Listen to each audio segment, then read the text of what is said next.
Listen to the conversation between Bob Wills, who is a foreign student advisor at a language school, and Angela Tung, who is a student, and complete the form. First, you have some time to look at questions 1 to 8 on the form now.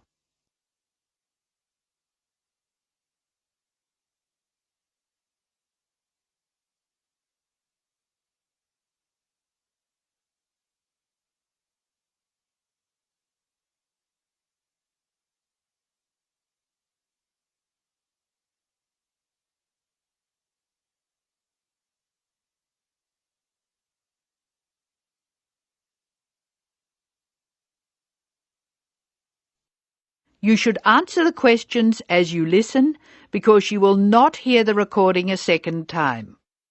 Now listen carefully and answer questions 1 to 8.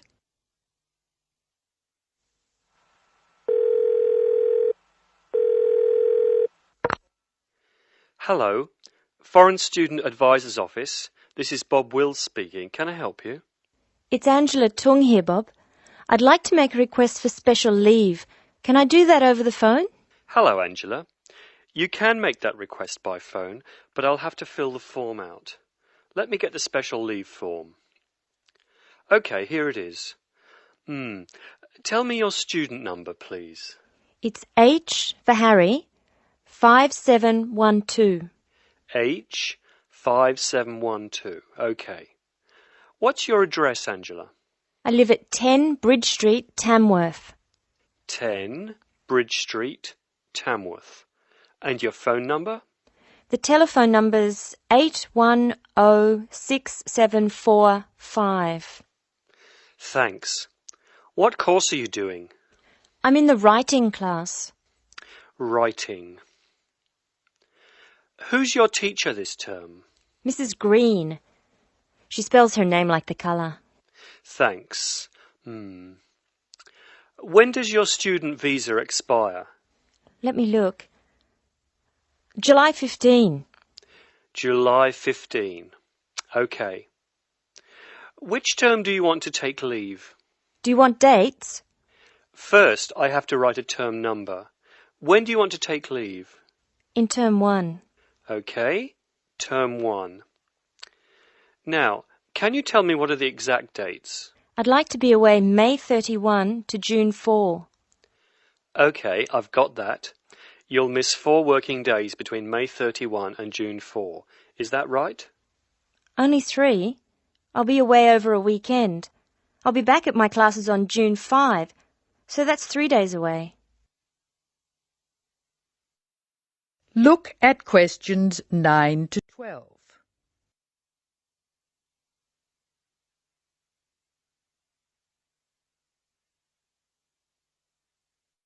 Now listen to more of the conversation between Angela and Bob.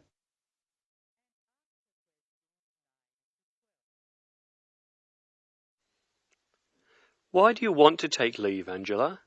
I'm going to visit my Aunt May. She's my mother's sister. She and her husband are my guardians while I'm here. Where do they live? About 50 kilometres from here, near Armadale. Do you have to take so long if they live nearby? My mother is coming with me. She's come for a holiday, so she wants to have some time with May. And I want to spend some time with my mother too. Aren't you going home soon? I've applied to extend my time here. I expect to go home in 12 months.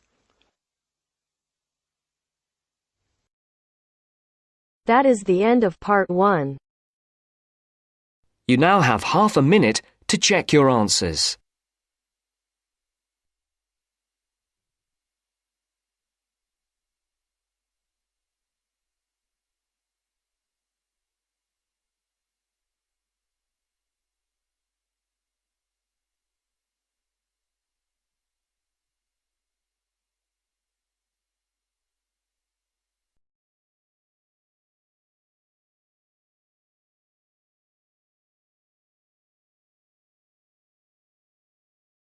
Now turn to section 2.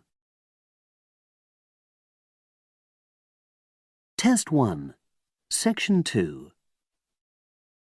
You will hear a trainer giving a talk to people who want to learn outdoor survival skills. First, you have some time to look at questions 11 to 16.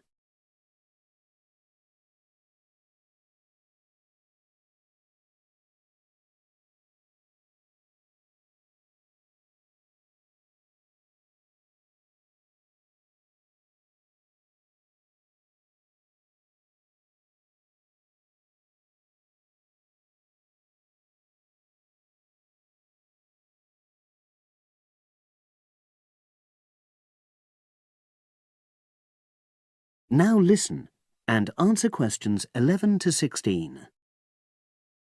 Good morning, everyone, and welcome to our outdoor survival program. As you know, this week you'll be learning some of the basic information and skills you need to look after yourself independently in the outdoors. These first 2 days will be based here in the classroom, and then we'll be taking a camping trip to put into practice some of the things you've learned. I'm going to start off with the topic of food. And to start with, I'll describe just 2 methods which we'll be putting into practice at our camp, and which make use of natural resources, the steam pit and the bamboo pot. I've got 2 posters here to make things clearer, and I'll start with the steam pit here. To make this, you'll need some dry sticks, some grass, some loose earth, and some stones. And for this week only, some matches. The first thing you do is to dig a shallow pit in the place you've chosen to do your cooking. Let's say about 25 centimeters deep and 30 centimeters wide. Your sticks have to be a bit wider than the pit because you have to put a line of them along the top from one end of the pit to the other. Before setting light to these, you take some large stones and arrange them on top. Then you start the fire and wait till the wooden platform burns through and the stones fall into the pit. At this point, brush away any pieces of hot ash from the stones. You can use a handful of grass and then take another stick and push it down into the center of the pit, between the stones. After that, you cover the whole pit with a thick layer of grass. And then you can put your food on it, wrapped in more pieces of grass, like parcels. Finally, cover the whole thing with earth. You have to pat it firmly to seal the pit. Then all you have to do is take the stick out and pour a bit of water into the opening that it leaves. It should take about 4 hours for your food to cook, as it cooks slowly in the steam that's created inside the pit. Now you have some time to look at questions 17 to 20.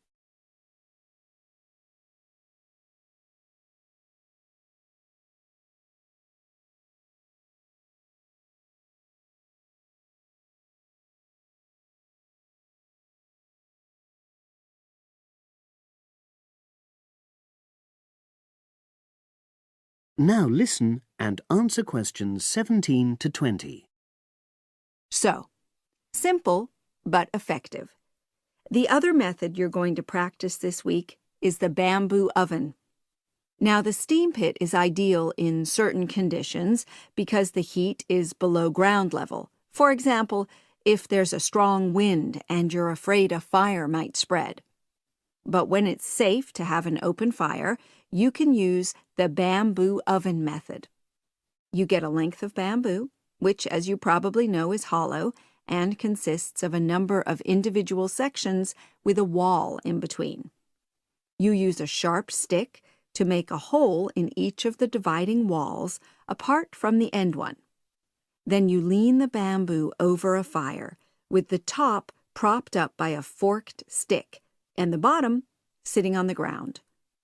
You pour enough water in the top to fill the bottom section, and then light a fire underneath that section to heat the water. Then you put your food inside the top section, and the steam coming up the bamboo through the holes you made cooks it. I'm going to move on now to food itself and talk about some of the wild plants you might cook. I'm going to begin with fungi. That's mushrooms and toadstools. I'm sure you'll be aware that some of these are edible and they're delicious, but some of them are highly poisonous. Now, whether they're poisonous or not, all fungi that you find in the wild should be cooked before eating, because that helps to destroy any compounds in them that might be mildly toxic. But be aware that any amount of cooking won't make poisonous varieties any safer to eat. Unless you can definitely identify a fungus, you should never eat it. It's not worth the risk. And you need to be really sure, because some fungi that are poisonous are very similar in appearance to certain edible varieties. They can easily be mistaken for each other. So, having said all that, fungi are delicious when they're freshly picked, and although they are only moderately nutritious, they do contain minerals which the body needs. I'll move on now to leafy plants, which are generally... That is the end of section 2. You now have half a minute to check your answers.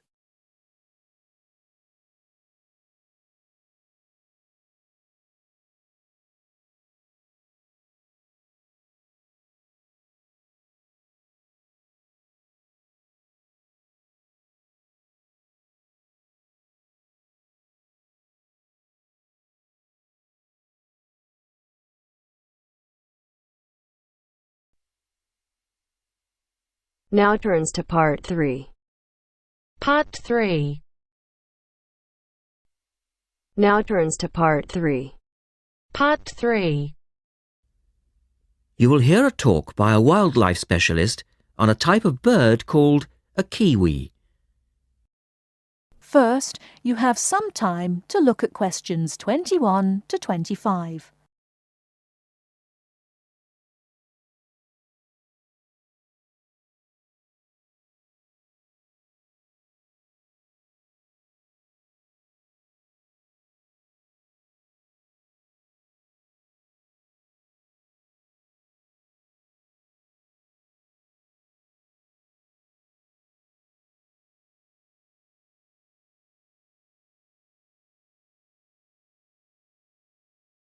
Now, listen carefully and answer questions 21 to 25.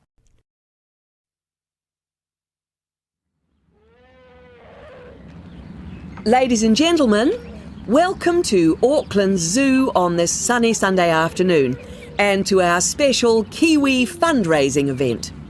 My job is to tell you all about the amazing little kiwi, and your job, hopefully, is to dig deep in your pockets.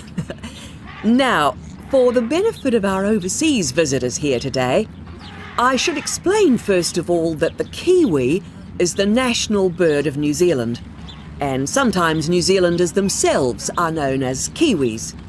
Now, while kiwis in the wild are a rare sight, the kiwi as a symbol is far more visible. Apart from being in toy stores and airport shops all over the world, you'll find them on our stamps and coins. The kiwi is the smallest member of the genus Apteryx, which also includes ostriches and emu. It gets its name from its shrill call, which sounds very much like this. Kiwi! Kiwi! Kiwis live in forests or swamps and feed on insects, worms, snails and berries. It's a nocturnal bird with limited sight, and therefore it has to rely on its very keen sense of smell to find food and to sense danger. Its nostrils are actually right on the end of its long beak, which is 1/3 of the body length. Now, here's an interesting fact. Although kiwis have wings, they serve little purpose, because the kiwi is a flightless bird. Since white settlement of the islands, kiwi numbers have dropped from 12 million to less than 70,000.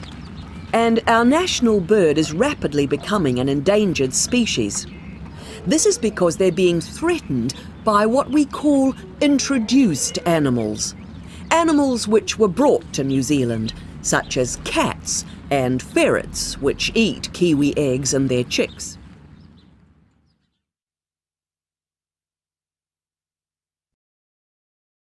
Before you hear the rest of the talk, you have some time to look at questions 26 to 30.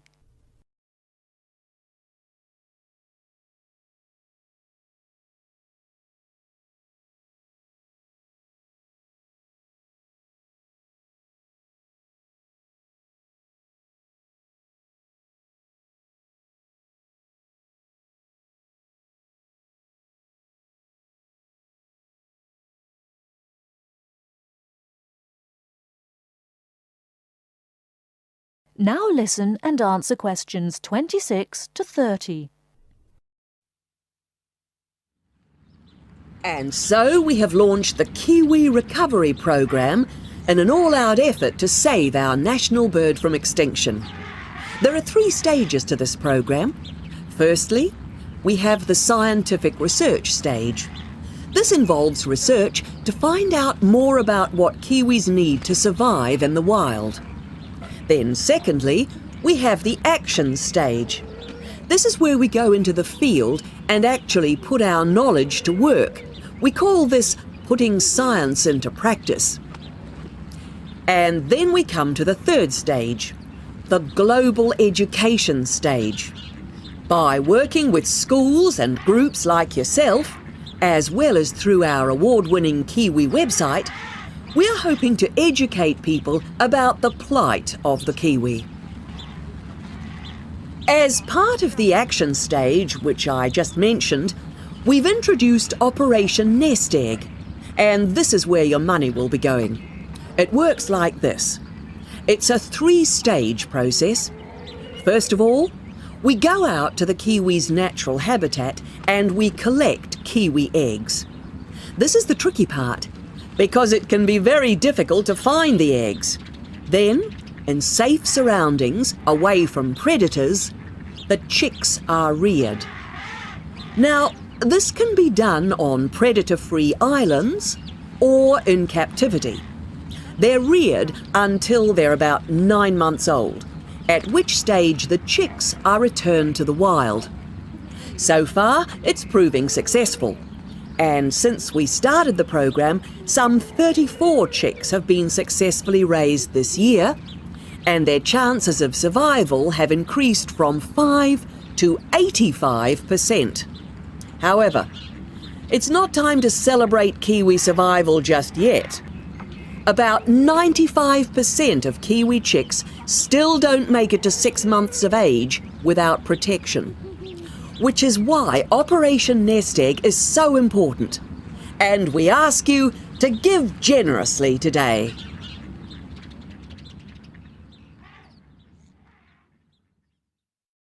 That is the end of part 3.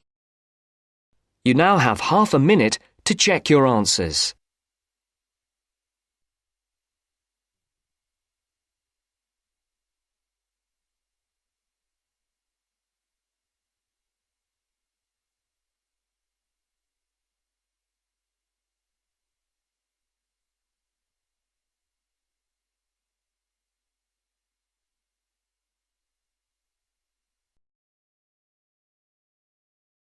Now turns to part 4. Part 4. You'll hear a teacher talking about several British art galleries. First, you have some time to look at questions 31 to 33.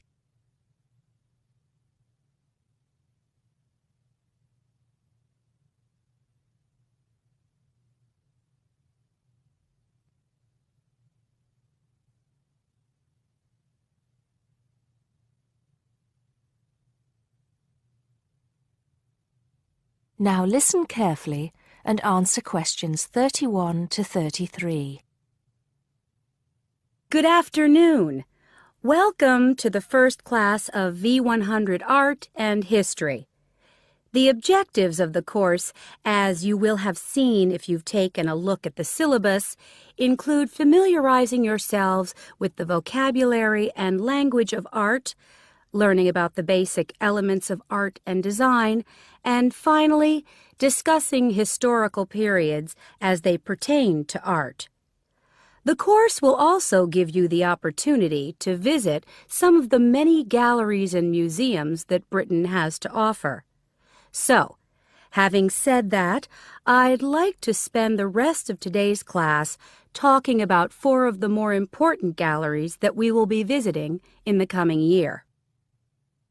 As most of you already know, or at least I hope most of you know, there are 4 Tate galleries in all.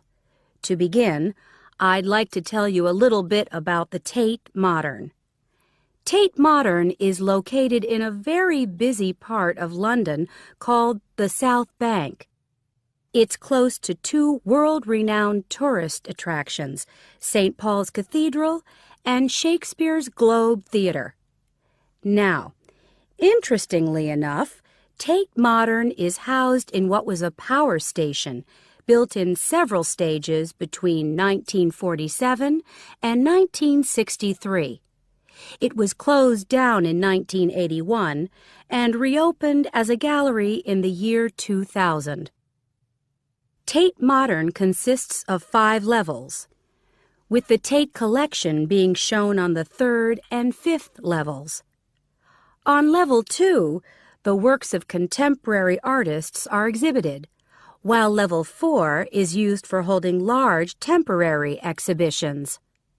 Since this museum opened, it has become a popular spot for both Londoners and tourists alike. And believe it or not, it doesn't cost anything to get in to see the collection displays. Before you hear the rest of the talk, you have some time to look at questions 34 to 40.